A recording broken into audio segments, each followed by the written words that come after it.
বিসমিল্লাহির রহমানির রহিম। আখিরাতের প্রতি বিশ্বাস স্থাপন করা ফরজ। যদি আপনি আখিরাতের প্রতি বিশ্বাস স্থাপন না করেন তাহলে আপনার জীবনের 16 আনাই মিশে। অন্যান্য বিষয়ে আপনি ঈমান আনছেন, অন্যান্য বিষয়ে আপনার ঈমান মজবুত আছে।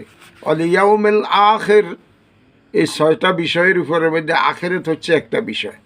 তা আল্লাহ পাক বলতেছেন আখিরাতের ব্যাপারে তোমরা সন্দিহান।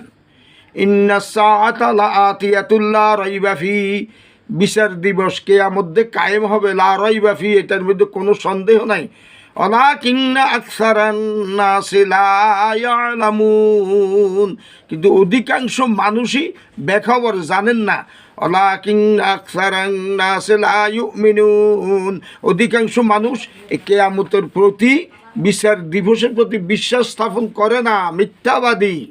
আল্লাহ পাক আমাদেরকে আল্লাহ পাকের বগ অন্তরে পয়দা হওয়ার জন্য আল্লাহ পাকের সাহায্য কামনা করি। আমি